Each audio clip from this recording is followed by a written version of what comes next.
ça a commencé tough. Fait que Ouais. déjà là, les clients avaient moins de besoins. Puis on l'avait senti avant de faire le saut de notre ancien employeur à se lancer en affaires. Fait qu'on sentait déjà un ralentissement. On se lance là, on signe quelques rares mandats, on travaille fort, personne ne veut bouger. Ça a été tough. Les premières années ont été tough, particulièrement la première année. Mais on avait un succès de temps en temps qui nous donnait une petite lueur d'espoir, qui nous faisait mettre une coupe de toast aux peanuts sur la table, puis qui nous laissait croire qu'il y avait peut-être justement une lumière au bout de ce tunnel-là. Fait que on a pioché, on a vraiment... Je me rappelle à l'époque que si on appelait tellement de gens que la seconde que le téléphone sonnait, je partais des toilettes en courant, j'entendais le téléphone. Des fois, je l'hallucinais. Tout d'un coup, c'est quelqu'un qui rappelle. On avait hâte parce que les retours d'appel se faisaient rares. Puis ça a été une période quand même de dur labeur, mais à l'époque, tu étais un peu imbécile heureux. Tu sens pas que tu le vis pas comme ça, tu le vis juste comme si c'était un défi, puis tu t'es fixé un objectif, puis tu travailles fort. Valeur peut-être véhiculée par le sport ou pas, là. Mais ça a été une belle période enrichissante. Bienvenue à Meilleur Humain, Meilleur Monde, rencontre avec des entrepreneurs visionnaires du Québec. Notre invité aujourd'hui, Alexandre Parizeau. Merci de t'être porté volontaire à venir nous rencontrer dans nos studios. Merci à vous de l'invitation. Merci. Mon co-animateur, associé, copilote, Normand Chadwick. Salut. Et mon nom est Tristan Laliberté. Normand et moi sommes tous deux du cabinet de services financiers Diversico Finances Humaines et on donne des conseils aux gens d'affaires comme Alexandre. Alexandre, on va lire ta bio pour mettre... Allons-y. Commencer la chicane un peu, lancer le ballon pour le jump ball. Aujourd'hui, on reçoit un entrepreneur qui bâtit bien plus que des entreprises. Alexandre Parizeau, tu es le cofondateur du groupe ARP, une firme de recrutement qui s'est imposée comme une référence au Québec. Et d'ailleurs, que vous avez également aussi un bureau en Ontario, à Toronto. Stratège rigoureux et humain engagé, tu t'impliques aussi activement dans des causes telles que le Club Richelieu, au service des enfants défavorisés. Entre performance et bienveillance, Alexandre incarne une nouvelle génération de leaders qui placent l'humain au cœur de leur vision.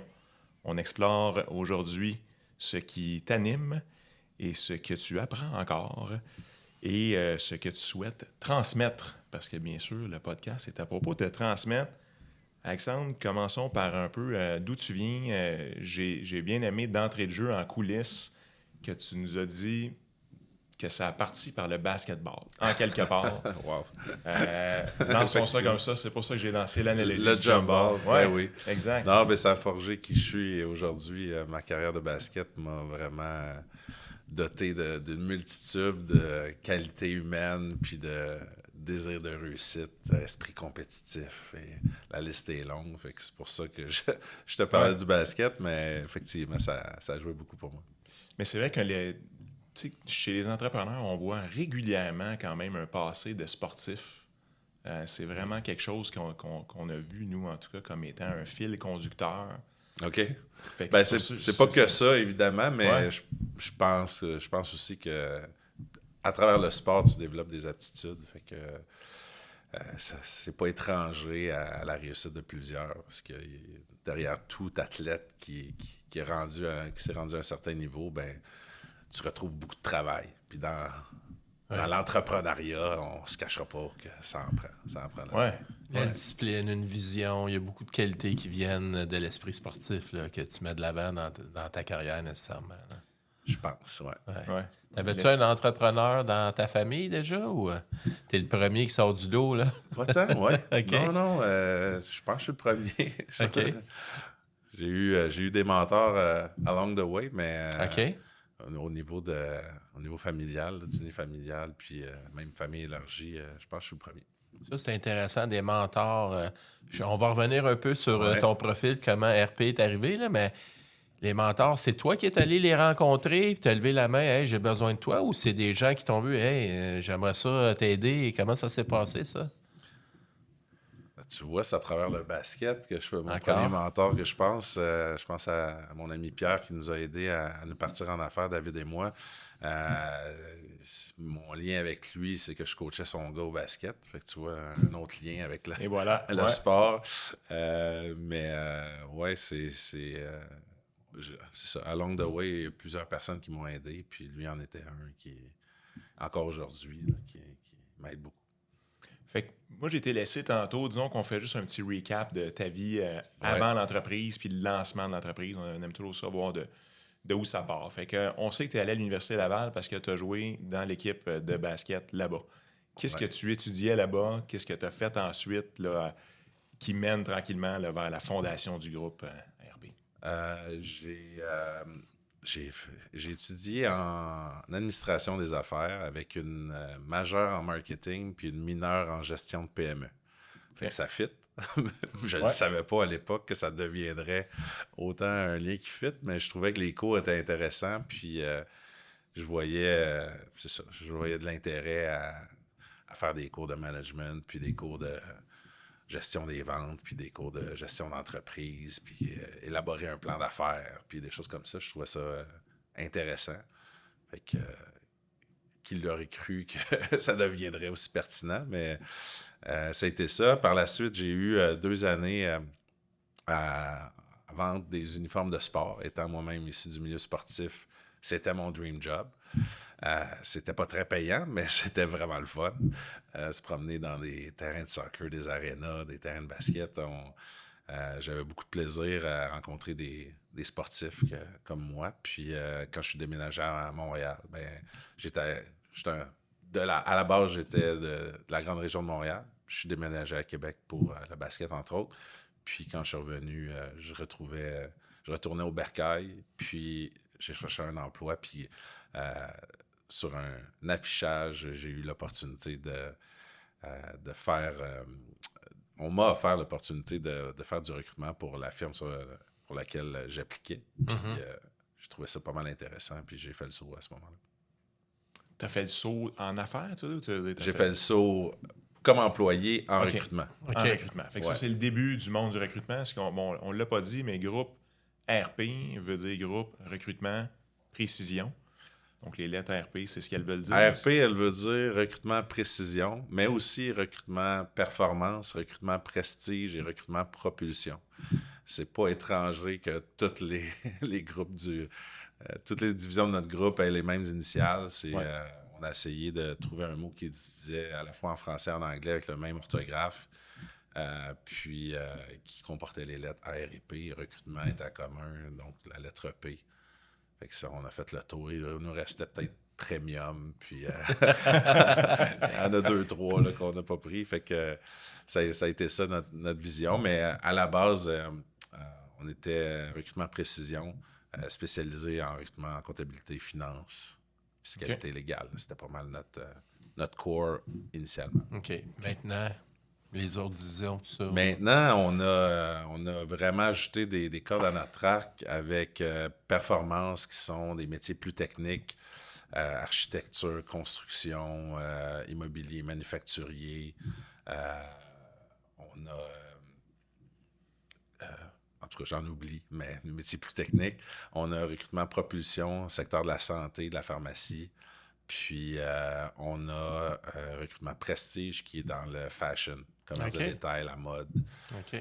C'est pas quelque chose que je me spécialise, mais j'ai une gang qui sont vraiment bons et bonnes là-dedans.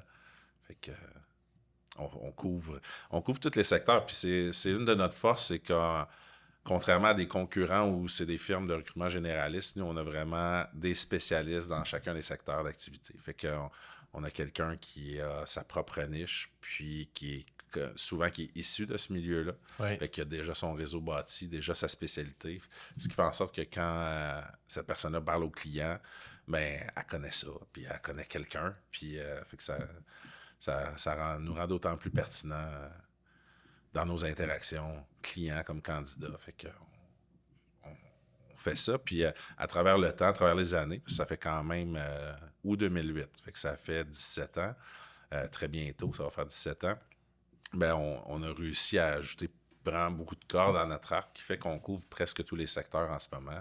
On a vraiment des spécialistes dans chaque secteur d'activité. Qu'est-ce qui définit un spécialiste d'un secteur? Donc, disons que moi, je serais un de tes spécialistes dans le recrutement. Si tu l'offres, on a peut-être un poste en finance qui pourrait s'ouvrir. Et qu'est-ce qui ferait de moi ce spécialiste-là? C'est une bonne question. Pour avoir du succès dans notre métier, je dis toujours, ça prend des bébites bizarres. Parce que ça prend... Bon, à date, je me qualifie. À date, OK. On a... c'est ça. Je dis bébite bizarre parce que ça prend vraiment quelqu'un qui est un excellent vendeur. Donc, qui est capable d'utiliser la parole pour arriver à ses fins, qui est capable de présenter les bons aspects, puis le positif, puis le mettre en relief. Fait que ça prend cette aptitude-là, mais ça prend aussi, j'ai le goût de dire surtout, quelqu'un qui a une bonne écoute. Parce que quelqu'un qui est capable d'assimiler beaucoup d'informations, interpréter, l'analyser, l'interpréter, puis la transmettre en concret. Ça prend quelqu'un qui va être capable de comprendre que quelqu'un qui recherche un employé, ben l'organisation, c'est tel genre d'individu qui fit, puis avec tous les critères que l'employeur nous donne pour la personne idéale, ben d'essayer de mettre ça dans le concret à travers son réseau, puis de dire, OK, c'est ce genre de personne-là, je comprends bien son enjeu, puis je suis capable de trouver la bonne personne. Fait que ça prend un bon esprit d'analyse, une bonne écoute, puis c'est rarement la même personne qui est un bon verbomoteur, puis qui va être un bon vendeur. Bien, ça prend un mix des deux. Pour réussir dans notre job, ça prend les deux parce que on ne se le cachera pas, nous, le recrutement, c'est de la vente. Là. On appelle des gens qui ne sont pas en recherche d'emploi, qui font leur job, qui sont bons dans leur travail, puis on leur dit on a peut-être quelque chose de plus haut.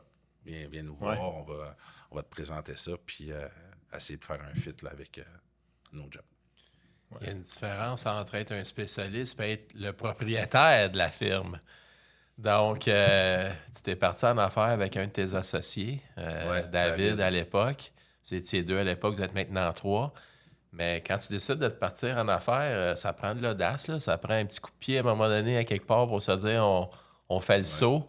Qu'est-ce qui a créé ce désir-là puis cette motivation-là? Où tu as trouvé cette audace-là de partir en affaires? Là? C'est une bonne question. J'ai parlé brièvement de mon ami Pierre tantôt, Pierre Jauvin, que je salue. Ça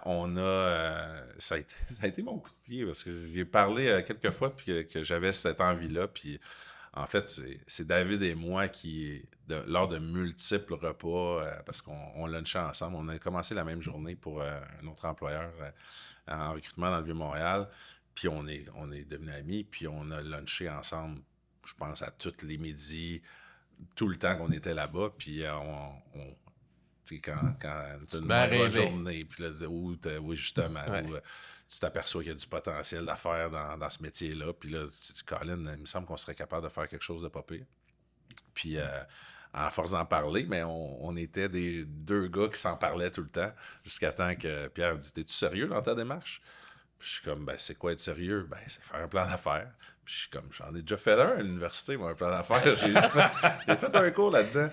Fait que, je suis capable de faire ça. Fait que, tu sais, ça a été un déclic pour nous à ce moment-là. Puis après ça a été beaucoup de travail, mais ça a été, c'est ça, l'idée qui a eu une petite poussée au bon moment. Puis, donc, se faire accompagner par ton mentor. Absolument. C'est quoi les apprentissages que tu as eus là-dedans? C'est le fun de dire, OK, go, on fait un plan d'affaires, mais après ça, là, c'est pas avoir eu Pierre, là.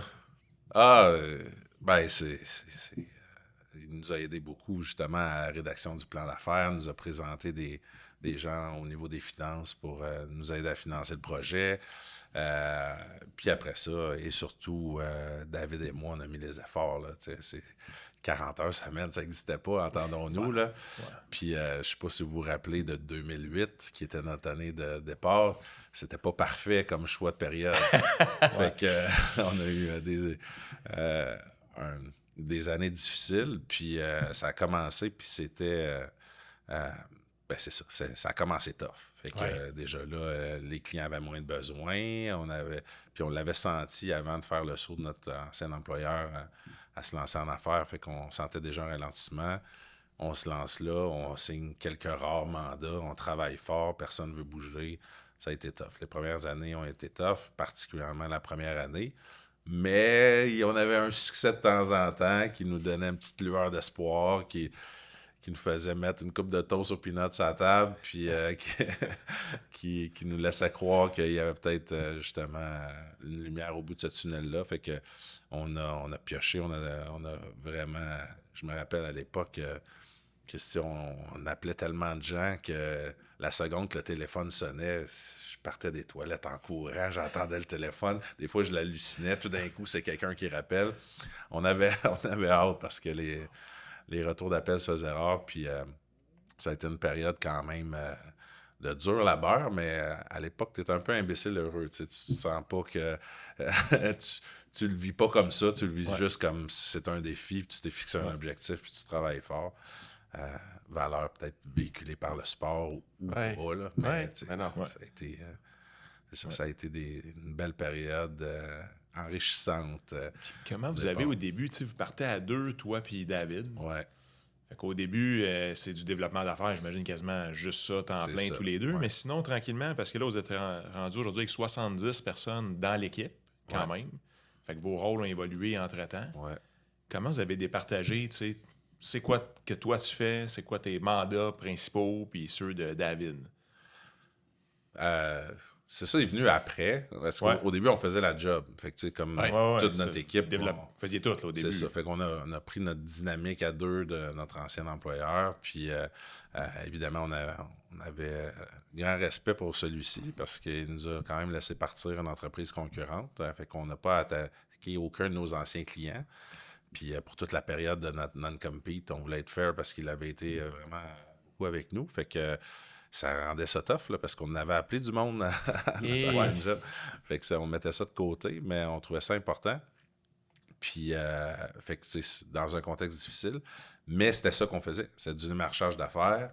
On appelait des clients, quand on trouvait un mandat. Fait que, la dynamique était simple, même si le travail ne l'était pas. Là, la dynamique était simple, il faut faire la job. Puis ça a été ça longtemps, même une fois qu'on a engagé du monde, on a continué d'être dans la business, à travailler, à faire le même métier que toute notre gang.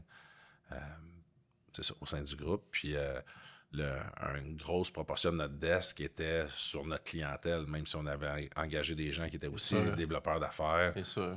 C'était beaucoup nous autres. À un moment donné, il arrive un temps où tu dois faire des choix. Là. Même que sur certaines relations clients, il faut que tu passes le flambeau, comme on dit. Comment tu t'es senti là-dedans? Ça a-tu été facile? Comment ça s'est... Ouais, je te vois sourire, là. Ah oui, ça a bien été. OK.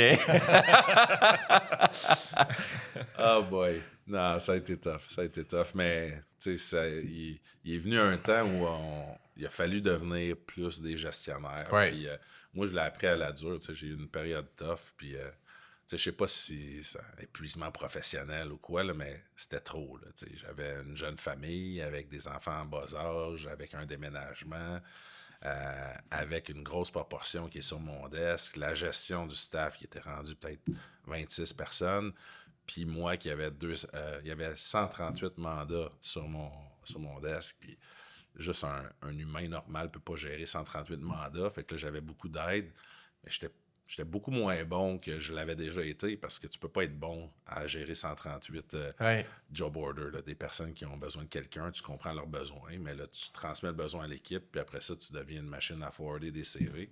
Fait que à ce moment-là, je prenais moins soin de mes clients, puis je le sentais, mais j'avais cette perception-là qu'il y avait personne aussi bon que moi pour faire la job. Fait que fallu que je me parle, fallu que je prenne une couple de semaines de repos. Puis ça a duré peut-être un mois et demi jusqu'à temps que je réalise que j'avais besoin de plus que ça. Là. J'avais besoin de déléguer des clients qui soient bien traités. Puis j'ai fait le bet à ce moment-là que je trouvais super risqué de faire confiance à des collègues pour prendre le relais avec des clients. Parce que des clients, quand vous êtes en affaires, c'est des bébés, je pense que vous le savez. Fait que tu vas en prendre soin de léguer des liens relationnels, c'est quelque chose.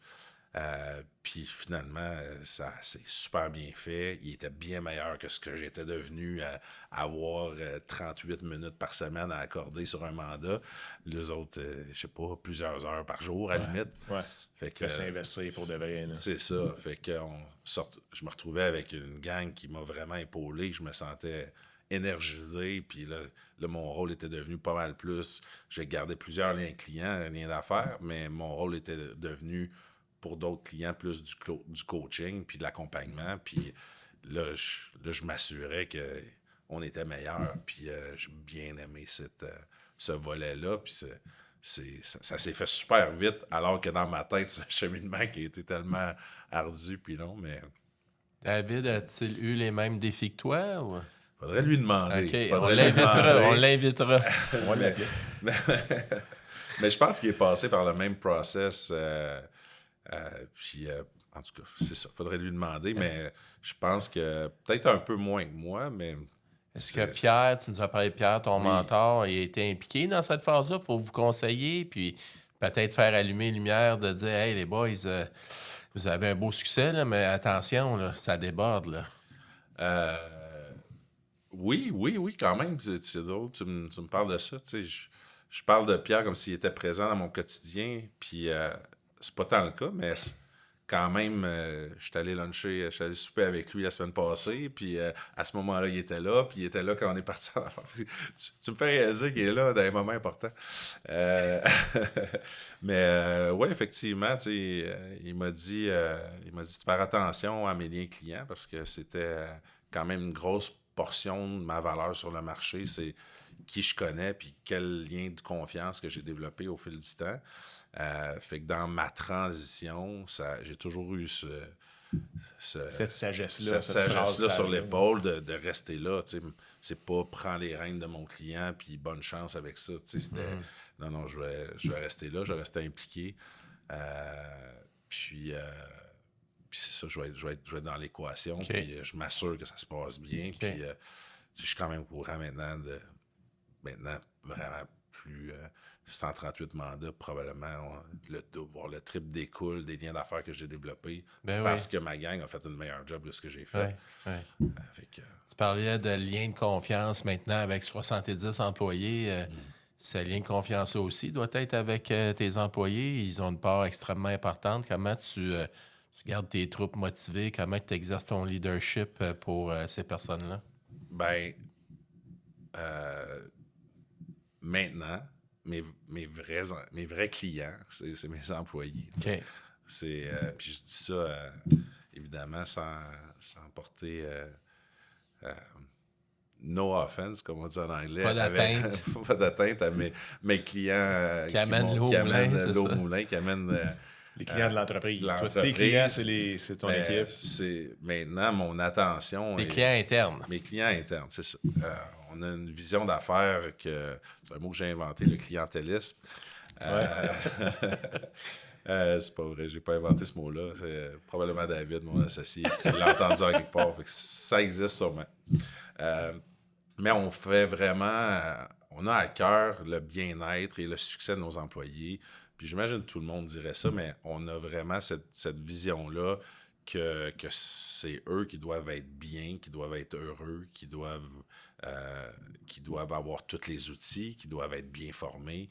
Fait qu'on s'efforce au fil des années à être les meilleurs employeurs possibles. Puis c'est notre gros défi 2025, mais depuis plusieurs années déjà qu'on est conscient de ça, c'est qu'on veut attirer les meilleurs talents avec nous autres, donc les meilleurs chasseurs de tête. On veut qu'ils soient bien, puis qu'ils bâtissent avec nous. Puis pour ça, notre attention est vraiment dirigée vers eux le plus possible. Dans le fond, tu veux réussir à l'interne ce que tu proposes à l'externe.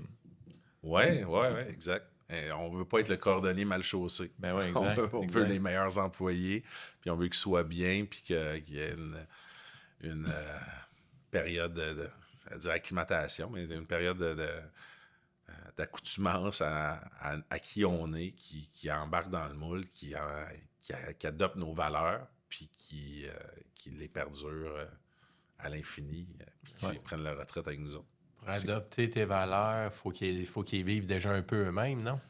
Ouais, absolument. Non, t'as raison. Il faut qu'ils soient comme nous un peu, tu sais, puis je peux les dire, nos valeurs, Oui, vas-y. je vais les placer parce que on leur demande de les apprendre par cœur, ou bien que moi, je les sache par cœur.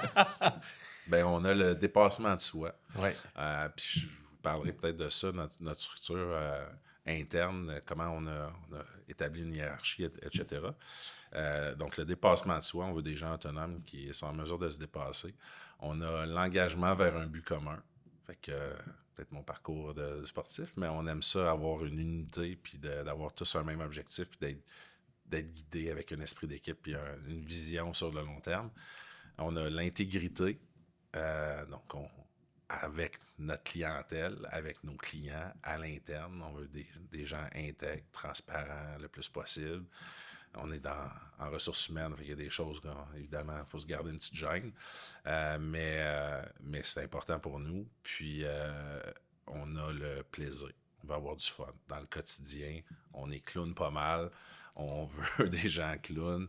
On blague pas juste une fois par année au party de Noël. On veut vraiment vivre en ayant du fun à faire ce job-là. Puis c'est un métier qui a des hauts et des bas, tu sais. Fait qu'on veut s'assurer que ça perdure. Puis pour ça, que les gens soient bien, ben, si vous invitez mon autre partner, Jean-Philippe, qu'on a moins parlé, lui, il me dit qu'il voudrait écrire un livre sur le management par l'humour.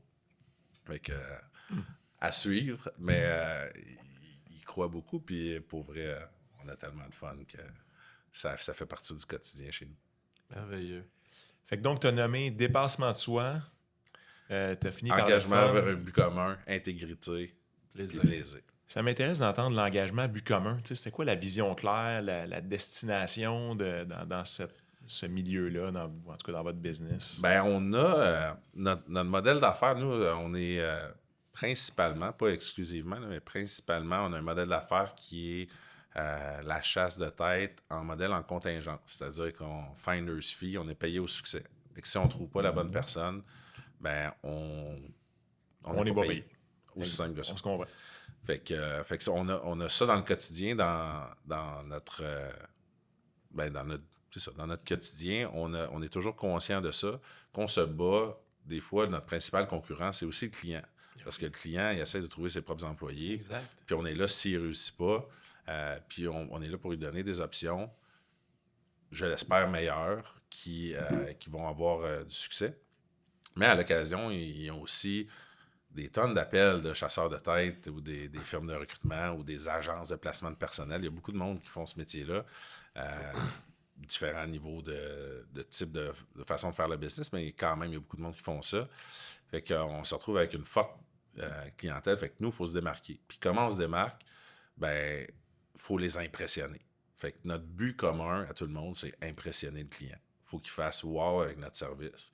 Puis comment on fait ça? Ben, c'est la pertinence des candidatures qu'on soumet, puis la rapidité avec laquelle on la soumet. Fait que tout notre focus organisationnel est pour donner des candidatures pertinentes sur les rôles à nos clients le plus vite possible. Fait qu'à partir du moment que tout le monde comprend ça, puis tout le monde agit dans ce sens-là, ben on se retrouve avec une équipe qui rame dans le même sens. Puis, dans un sens, avec votre modèle que vous avez choisi de rémunération, parce que je sais que dans ton domaine, il y a des modèles aussi à honoraires. Tu sais, je vais te facturer tranquillement tout le temps. Puis, tu sais, il y a même un débat là-dedans qu'on pourrait peut-être même regarder, mais ce que j'entends aussi, c'est qu'il y a un but commun entre toi et le client.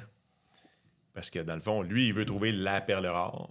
Puis toi, si tu la trouves, tu es payé. Puis si tu la trouves pas, tu n'es pas payé. Fait que vous avez un but commun, le client absolument. et toi, dans un sens. Absolument. Ben, c'est...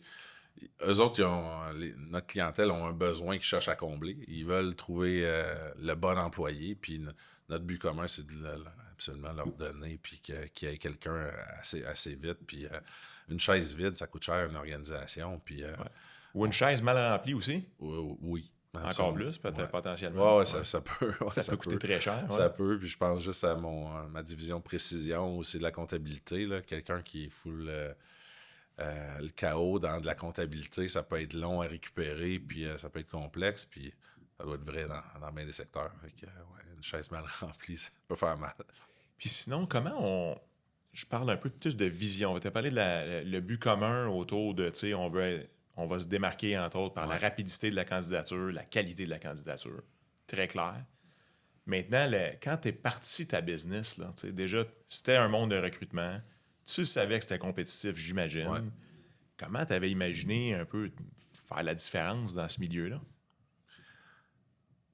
C'est une méchante bonne question.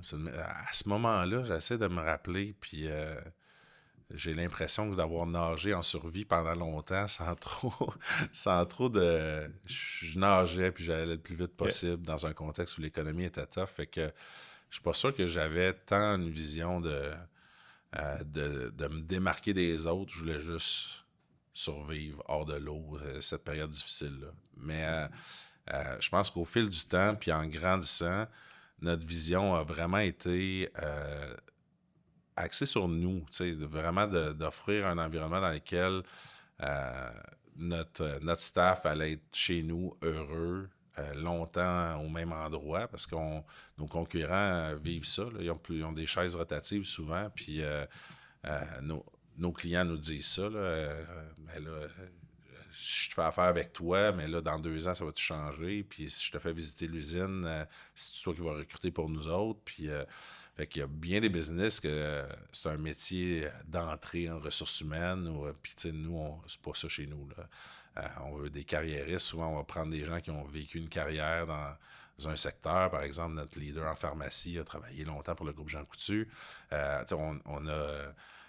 des spécialistes dans chaque secteur d'activité. En comptabilité, on a 2 CPA. Fait qu'on on a des spécialistes dans leur secteur d'activité qui ont choisi le recrutement et non pas quelqu'un qui sort des RH à l'UQAM et qui veut faire... De prendre juste de l'expérience un peu, s'aiguiser un peu. Fait qu'on a vraiment cette vision-là. Maintenant, nous, à l'interne, ben, on s'assure qu'on rémunère bien ces personnes-là, qu'on les outille bien, qu'ils ont du support, qu'ils ont les meilleurs outils possibles. Puis on leur accorde, on leur accorde de la place pour patauger dans leur piscine. Oui. J'essaie de prendre une image de cours d'eau. Puis c'est le mieux que j'ai trouvé. ça va faire la job. Dis donc, t'es en RH. Ouais. C'est clair que t'aimes ta gang, tes collaborateurs, tes employés. Il arrive la pandémie. Faut que tu mettes des gens à la porte. Ouais, ça a été tough. Ça a été un bout de tough. On a pris la décision, les gars et moi, là, David, Jean-Philippe et moi, de mettre un hold sur les salaires. Puis c'était pour le bien de l'organisation, parce qu'on voulait qu'il y ait toujours une entreprise à laquelle revenir quand le marché allait reprendre. Oui. Fait qu'on a fait ça, puis on avait la chienne, on dormait pas. C'était vraiment une période tough. Puis je suis pas tout seul là-dedans. Il y a des tonnes d'entrepreneurs qui ont vécu des moments difficiles. Il y en a qui ont complètement fait faillite. Fait qu'on s'en est foutument bien sortis. Puis je pense que notre gang était résilient, puis comprenait ce qui se passait. Nous, ce qu'on a fait à ce moment-là, on s'arrimait avec François Legault pour les discours quotidiens là, ou hebdomadaires. Il parlait 1 fois par semaine, on le suivait 1 fois par semaine. Il parlait à chaque jour, puis c'était notre tour de parler à chaque jour. Donc, tu gardais contact on avec voulait vraiment, garder le stream de communication open avec notre gang. Puis je pense que ça a été un élément qui a été rassurant un peu, là, de savoir qu'on disparaît pas, puis qu'on est toujours là, puis on a même offert à certaines personnes, s'il y avait des enjeux de rémunération, de venir nous voir, puis qu'on trouverait des solutions, puis on voulait personne dans le trouble, on voulait prendre soin de notre gang, puis eux, je pense que ça s'est ressenti, parce que on avait des échos du style on comprend les boys, c'est bien correct, dites-nous quand on peut repartir, puis fait qu'on on a vraiment vécu ça ensemble. Puis là, on est revenu, les liens s'est serrés tout autant, avec une situation économique qui était très favorable. Fait qu'on était... ça passait de « il se passe plus rien » à « il se passe tout le monde en même temps, tout le monde avait besoin, le gouvernement injectait des sous, le monde avait des projets. C'était vraiment une grosse période pour nous. Combien de temps vous avez été fermé dans tout ça? Peut-être 2 mois, 2 mois et demi. OK. Ça a paru une éternité, là, mais... Ouais. Mais C'est pas si éternel que ça, c'est mais ça, quand même. Ouais. Sur un spam de 17 ans bientôt, c'est pas si long, mais tu sais... Ouais. 1 mois et demi, 2 mois peut-être. C'est parce que quand t'es dedans, il y a tellement d'incertitudes que c'est ça. tu sais pas ce qui va arriver. Puis, ouais, exact. Ouais. Tu as parlé de 3... Ben, dans le fond, tu as parlé de 2 crises économiques. Tu as parlé de la difficulté que tu as eue en 2008. On comprend qu'il y avait une crise financière assez importante. Pandémie, on en a assez parlé planétairement, tout le monde comprend. Puis là, ben, récemment, il y a eu on a pataugé depuis quelques mois là, dans toute une histoire avec un bonhomme aux cheveux orange quelque part dans le sud. Là. Comment tout ça vous impacte? Pourquoi que ça semble être vraiment direct, lié, là, boum, l'économie plante un peu ou de l'incertitude, boum, ça plante vos affaires sur votre côté. Ça semble être... Ben, ça n'a pas été aussi pire que 2008 où c'était la pire crise économique depuis 1800 quelque chose, je pense. Puis définitivement pas la pandémie. Mais c'est un ralentissement économique quand même marqué lié à l'incertitude. C'est le mot que tu as utilisé. Ouais. Nous, on est tellement sensibles à l'incertitude là, dans notre secteur d'activité. Pense-y, là, un client là, qui n'est pas trop sûr s'il va avoir une taxe de 25% ou peut-être 50% ou peut-être 100% sur ses produits à sa clientèle principale qui est les USA, les États-Unis. Qu'est-ce que tu fais avec tes projets? Tu l'ouvres-tu ton usine que tu étais supposé faire? Tu pars-tu ta nouvelle chaîne de production? Fait que tous les clients qui avaient du manufacturier, ben, tu te retrouves avec ce questionnement-là que tu as à avoir, avec l'incertitude. Au lieu de l'annuler ou quoi que ce soit, tu mets ça sur hold.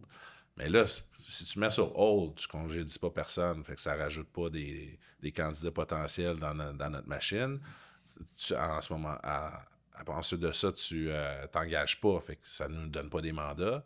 Fait que nous, on n'est pas impliqués. L'incertitude, nous autres, ça nous tue. Un candidat qui sait pas trop ce qui se passe au niveau économique, qui voit les prix tout monter, les taux d'intérêt qui nous ont touché beaucoup, tu te retrouves avec... il reste en sécurité dans son poste existant. J'ai une job, moi, je sais pas ce qui va arriver, je vais rester dans ma job. Fait que là, on se retrouve, tout le monde est sur hold. Fait que là, nous, on va faire des sous quand les gens bougent, quand il y a des projets qui prennent l'envergure, quand la construction, ça prend...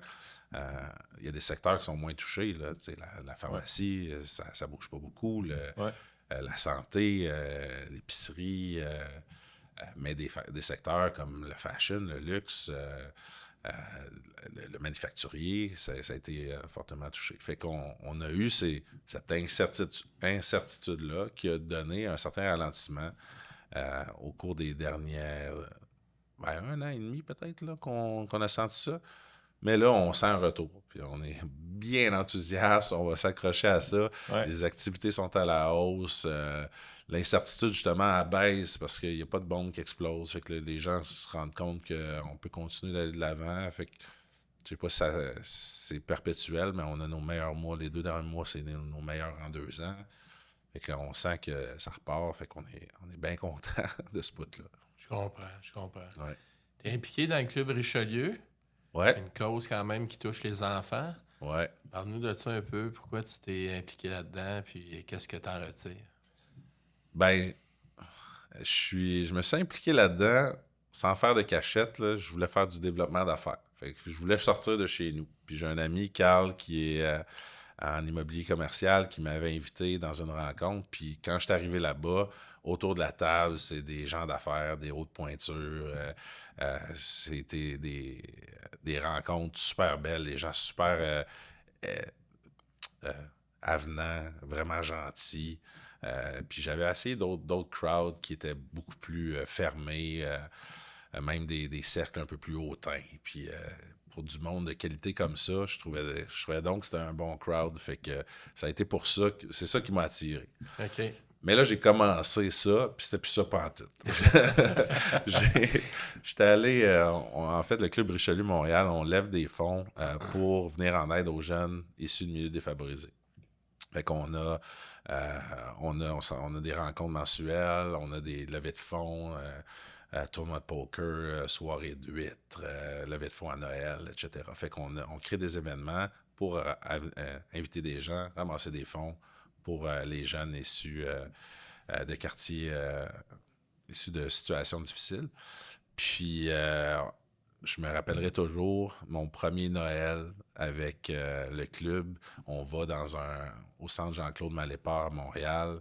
Je suis un de ceux qui sert la bouffe aux enfants pendant qu'ils jouent. Puis il y a des jeux gonflables, un Père Noël, il y a toutes sortes d'affaires, des clowns, un stand à bonbons. Il y en a pour leur argent, qui était l'argent du club, mais en tout cas, il y en avait beaucoup. Puis, il y a un petit gars qui vient me voir, puis qui me pointe l'assiette de brocoli, puis qui dit « Je peux-tu en avoir, monsieur? » Je dis « Oh oui. » Il dit « Combien? » Tant que tu veux. Le kid, c'est sa première assiette. Ça commence avec les brocolis. Il se remplit une montagne de brocolis. Et que là, je dis « Hey, viens ici. Tu sais que tu peux avoir tout ça autant que tu en veux. » Il me regarde avec les yeux gros comme 2 piastres rondes. Puis là, il dit « Pour vrai? » Je dis « Oh oui, tu vas avoir avec là. » C'est venu me chercher, là. J'étais tabarouette, moi, les miens qui n'en mangent pas du foutu brocoli. Ouais. t'as celui-là qui se fait une montagne parce qu'il pense que c'est la dernière fois de sa vie qu'il va en manger. Fait que j'ai été bien ému de ça. Puis ça, c'est mon premier exemple. Mais tu sais, il y en a eu des tonnes par la suite. Fait que j'ai comme vu l'impact direct qu'on avait sur des enfants. On lève des fonds pour en envoyer dans un camp de vacances au camp Richelieu à Saint-Côme. On est plusieurs clubs Richelieu à fournir des enfants qu'on paye à travers nos activités pour qui sortent de Montréal. Il y en a plusieurs que c'est la seule fois de leur vie ou la première fois de leur vie qui sont sortis de Montréal. Puis là, ils se ramassent en camping à faire du canot, à faire de l'hébertisme. Fait qu'ils trippent raide. Puis eux autres sont bien équipés. Ils ont des gens sur place qui ont l'habitude avec une clientèle un peu plus difficile qui prennent en charge. Fait que de permettre à des kids de vivre ça, c'est venu me chercher. Fait que mon développement d'affaires est rendu loin derrière dans ma raison d'être au Club Richelieu. Je me suis fait plein d'amis là, alors qu'on m'avait vanté que j'aurais plein de nouveaux amis. Dans ma tête, j'en ai des amis, je n'ai pas besoin d'autres, mais le monde est tellement fin que c'est vraiment devenu ça. Puis j'ai eu un crowd, vous en avez reçu quelques-uns au podcast ici avec Guillaume, Pierre-Albert, entre autres. Mais j'ai des amis proches, des amis qui sont créés à ce moment-là. Mais puis, il y a des affaires qui sont venues, là, parce que mes amis, ça te faire du monde. Puis ça a été ça. Mais l'origine, puis la raison principale pourquoi je suis toujours autant impliqué, c'est vraiment les kids. Puis c'est ça. Ça me touche beaucoup. Ben, félicitations. Merci, Ben merci. Tout à fait. Je suis bien fier. Tu sais, je suis fier de bien des affaires, mais ce qu'on fait au club, là, c'est pas mal le fun. C'est pas mal valorisant. Ça transparaît à travers le veston, il n'y a pas de doute. Là. Parlons un peu d'avenir. On va revenir à l'entreprise. Si on faisait un petit saut dans le futur, dans une DeLorean munie du convecteur temporel, qu'on réussit à atterrir au mois de mai 2028. OK. Où est-ce que tu aimerais que... On est où? Ouais, on est où? On est où? C'est une bonne question. Tu sais, on serait parlé il y a 2-3 ans, puis je t'aurais dit pan-canadien, parce qu'on avait vraiment poussé notre bureau de Toronto. On avait fait beaucoup de développement, des embauches là-bas. Puis je m'étais dit que c'était Votre voix. Notre voix, c'est ça. Puis ça a été beaucoup d'apprentissage, puis c'était presque aussi tough que notre départ ici, créer de la business dans un milieu d'affaires qui est différent. On a engagé des gens que ça n'a pas fonctionné. Fait que là, on a une équipe qui est solide sur place, mais beaucoup plus petite qu'on pensait qu'elle serait. Puis Toronto, c'est quand même la ville canadienne qui a le plus haut taux de chômage en ce moment. Fait que là, on met nos billes aux bons endroits à faire des embauches là, puis à essayer de développer ça. Fait que je te dirais que c'est un projet qu'on continue de chérir, mais on a peut-être moins d'ambition d'externaliser ce qu'on fait. Je pense qu'on veut vraiment solidifier notre business, notre back-office ici. On a des changements peut-être prévus d'ERP à l'interne qui est un bon investissement pour simplifier nos affaires. Fait je te dirais que les prochaines années risquent d'être travailler sur la boîte, s'assurer que notre staff est bien heureux, qu'ils ont toujours les meilleurs outils, qui font beaucoup de sous, qui desservent la clientèle, puis que ça se passe bien. Fait que je te dirais un objectif de légère croissance. Avant, je suis très ambitieux, mais mes partenaires aussi, c'est juste on veut croître à un rythme qui fait que On garde le croissance plaisir. soutenable. qu'on garde, c'est ça, qu'on Ouais. garde le fun. Ouais. Ça. Ouais. Qu'on ait du fun encore, puis qu'on se stresse pas à développer un marché qu'on n'a aucune idée, puis fait que ça va être ça qui se décide, je pense. Si tu savais que ta belle gang que t'aimes autant, que t'as vraiment l'air d'aimer ta gang de 70 personnes qui travaillent avec toi au quotidien, si tu savais qu'ils écouteraient le podcast, J'espère qu'est-ce que qu'ils tu vont aurais envie écouter de ça. leur dire là? Eh boy! C'est une bonne question. Mais j'allais dire, j'espère qu'ils vont écouter ça. Mais j'aime l'idée qu'ils sachent un peu notre histoire, ou en tout cas à travers Ben oui. mes lunettes à moi. Ouais. Que j'aurais envie de leur dire, là. J'aurais envie de leur dire de stick around, qu'on a des beaux projets, on a de la croissance prévue. On va continuer de faire attention, c'est-à-dire à eux, leurs besoins, leurs marchés. On va les mettre en valeur parce qu'on a des projets rattachés à ça. On a des spécialistes, fait que nos efforts marketing, ça va être justement ça là, dans ce qui s'en vient, de les mettre en valeur, leur montrer à quel point ils sont bons dans leur secteur, puis de pousser leur image plus que notre image du groupe, vraiment les mettre au devant de tout ça, puis s'assurer qu'ils soient heureux, que leur autonomie soit mise de l'avant, puis qu'ils nous propulsent comme ils le font. Super! Écoute, quelle belle façon de terminer notre entretien avec ce message-là chaleureux pour ta gang. Parce que moi, ce que je retiens de tout l'entretien d'aujourd'hui, c'est à quel point, dans le fond, tu investis dans ton core. Tu investis dans ton cœur, même, on pourrait dire, qui est ton capital humain à toi. C'est comme si toute l'énergie, si l'énergie va là, le reste va arriver naturellement. C'est un peu comme ça que j'ai ressenti ton approche. Ouais, ça fit. Ouais. Ça fit. Votre podcast, c'est Meilleur humain, meilleur monde. C'est bien ça. Ouais. C'est bien ça. Fait que on a les meilleurs humains chez nous. On veut les garder. on travaille fort à ce qu'ils ressentent. Puis dans un contexte de télétravail, puis ça, c'est un bon défi. Mais effectivement, notre valeur, c'est les gens qui sont avec nous autres. Puis en affaires, c'est ma plus grande fierté. C'est la quantité de gens de qualité qui ont décidé d'embarquer dans le bateau à moi, David JP, pour suivre la même aventure que nous, puis nous faire confiance. Fait que je m'efforce de leur retourner. Fantastique. Normal. Tu as parlé meilleur humain, meilleur monde. Ta portion meilleur monde est clairement ton implication avec ta gang dans le Club Richelieu.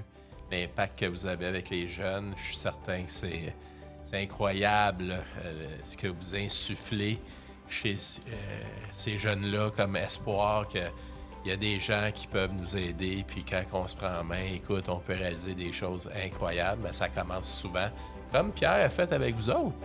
Il vous a tendu la main, puis vous avez accepté de vous faire accompagner. Quand ça commence avec des gens aussi jeunes que ce que vous faites au Club Richelieu, l'impact est encore plus merveilleux. Donc, merci d'être venu nous voir. Merci beaucoup de l'invitation. C'est vraiment le fun.